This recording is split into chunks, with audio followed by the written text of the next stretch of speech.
What is going on YouTube? Lickety Split here, and today's video is going to be some setups for classes for Call of Duty World War II. Basically competitive classes if you're getting into competitive, if you want to get into competitive gameplay like game battles and that kind of stuff for World War II.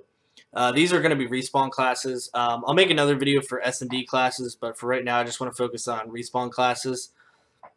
A little bit of confusion for respawn, what people should run, and that kind of stuff. First class will be, the first two classes will be ARs, and this one I have it labeled for like CTF and Gridiron.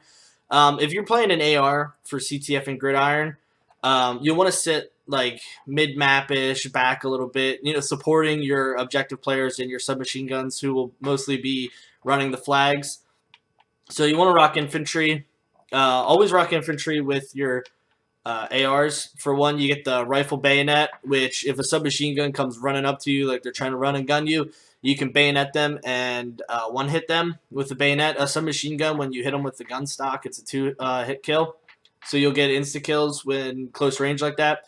And additional primary attachment and move significantly faster while aiming down the sights. That's basically stock. There isn't an attachment in this game, but that is stock with the ARs, which if you're posted up somewhere and being overlooked for your teammates and supporting your teammates, swaying back and forth with your ADS, it'll help a lot picking up kills and stuff.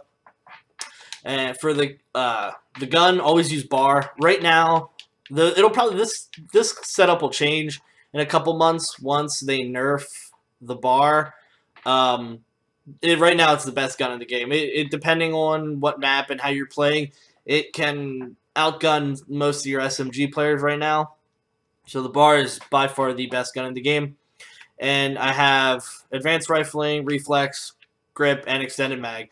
And attachments are all personal use, but for me, if you're sitting there just supporting your teammates, like behind a heady, just ADS, or watching a long hallway, like on Gibraltar, if you're watching the street, just posted up behind that brick wall. This is a fantastic class. Everything is good. Advanced rifling helps with the range on the kills too, so you don't have to wait for them to get up and close. And a lot of people want to run quick draw on their ARs, but quick draw is not necessary on your ARs, especially because quick draw, the misconception of quick draw is that it's sprint out of speed, like ADS out of sprint, but it's not. It's like when you're just like walking around, and then so if you're walking around the corner and you pop your left trigger and ADS, it pulls it up faster. It's not out of sprint. There actually isn't anything in this game for like that, so I wouldn't go with quick draw on my ARs. I would just stick to these attachments. You can swap a couple of them out, but these are what I mostly go to. And in order to get these 4 attachments, you want to run the basic training primed, and then also flinch less one shot. Now, it isn't with flinch less one shot. It's not that big of a deal. Like you notice it, but you don't notice it. But it helps a lot, so that's why I run it. And your secondary should always be the machine pistol. Always be the machine pistol. These two, they're not worth it. They're not that good. Your machine pistol, the downside is you have only 10 in the clip. So rock extended mags, it'll give you 5 more.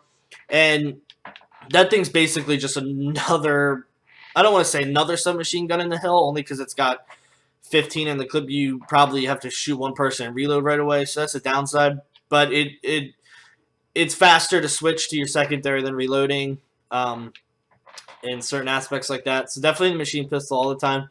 And the sticky grenade. The sticky grenade is by far the best. I think it's faster to throw. It's more accurate with your placement. So if you have regular frag's good, but if you're playing certain game modes and you have a regular frag, it could hit something and roll away from the person you're trying to hit with the grenade. The sticky grenade won't. As soon as you throw it in their area, it's going to stick. You don't have to worry about roll away or anything like that. That's sticky grenade, definitely. So that would be my first class. Now, if you're playing hardpoint and you're running an AR, you want to use Hunker. Oh, my fault. Hunker is flak jacket. So if you're holding spawns for your team and they get slayed out of the hill and you need to push up in the hill for some points or anything like that, you'll want to use Hunker. It's for flak jacket. And our nades are really good in this game, so you'll definitely want to use that until your submachine guns get back into the hill, that you can rotate back and get their spawns. Definitely use Hunker to protect yourself. And then if I use Quick Draw on this class inside the hill, because if I'm in the hill with the AR and I'm pre-aiming a corner or anything like that, I'll want to be able to ADS quicker against submachine guns, because submachine guns will draw faster than ARs. It's just slower with ARs, so you'll want to run Quick Draw inside the hill to pre-aim the corners and hallways and anything like that if you're inside the hill. And same setup for the pistol. I won't keep going over the pistol and the sticky grenade for every class, because it's the same for every class. It should be. It's the best secondary, in my opinion, the best grenade. But you can run frag too as well. And here's for the submachine guns. This is the same as the AR. If you're playing in the hill with hardpoint, you want to run Hunker for the flak jacket. The best submachine gun in the game right now, in my opinion, is the PPSH. The Thompson is good too. The MP40 and Grease Gun, I've had success running in pubs, but competitive and pubs are a lot different. You can compete with them. They're still good, so if you want to run them, you can. If you feel more comfortable running a Grease Gun or Thompson, anything like that, go ahead and run for it. But I would stick to the PPSH. They are by far the best submachine gun in the class. The attachments. This is a class that I would be sitting in the hill collecting points for my team, getting seconds, trying to get kills inside the hill. This would be the class I'm running, so I would run Quick Draw and Steady Aim. Steady Aim on the PPSH and any submachine gun, your crosshairs are touching. It's stupidly good. And sometimes it's easier just to hip fire inside the hill than it is trying to aim at somebody and kill them.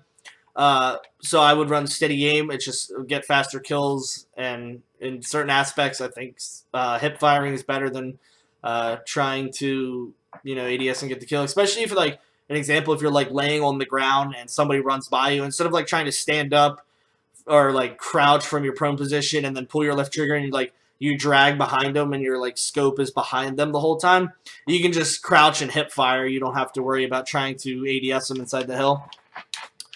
Now here's my so if you're like a slayer and you love to just slay and get kills for your team, not worry about objective work, this is a class I would run. Now I would pick the Thompson here because I like the Thompson a little more than the PPSH. I think closer range, the Thompson melts a little more. So if you want to be like up in their face, a run and gun, just being a nuisance, I like the Thompson with advanced rifling, quick draw, and grip. The Thompson does bounce a little bit, so run grip. Once you get to like medium long range, the Thompson's not that effective. So rock advanced rifling if you're trying to if you see some long range kills that you can pick up, run advanced rifling. And that's all I gotta say about that. So we'll move on to the next one. And then here's my CTF. So if you're running CTF with a sub and you're doing the objective work, my attachments are quick draw and grip. Standard, you should run quick draw and grip on all your submachine guns. Just standard attachments for your submachine guns. But for CTF and gridiron, where you're going to be doing a lot of sprinting and running towards the objective. For CTF, especially if you're trying to outrun, your enemy, you're not trying to have them catch you and shoot you in the back. You're trying to run away from them. Number 4 for airborne is increased sprint speed, and you can sprint for longer distances too. So if you're doing that objective work with the submachine gun, always run airborne. It's a necessity if you want to try to get flag captures and that kind of stuff. And then also run energetic. You sprint again sooner. So once you run out of sprint, you'll be able to sprint sooner than somebody who's not running it. So you can just basically outrun your opponents if that's what you're trying to do. If you have your good ARs set up for you and your people are slaying around you, you shouldn't have to worry about killing a lot of people. As long as you have those, you can just run flags and do your own thing. But yes, that is it for these classes. I hope you guys learned something. I hope you guys use them. I hope you guys had success with them. I also hope to see you when Rank Play gets released. I believe it's December 1st. So I hope to see you guys out there playing Rank Play, game battles. I believe me and my team are going to start doing game battles tonight or this weekend. So maybe we'll play against each other. And I hope you guys enjoy this game like I have. Man, this game's been awesome so far the first couple days. Other than the server issues, I haven't had to complain about anything. This game is rocking. I think it's going to be a good year for Call of Duty. So, well, good luck, guys, and I hope you guys find success with these classes. I hope you do good. So that'll be me. That's it for me, and I'll see you in the next video.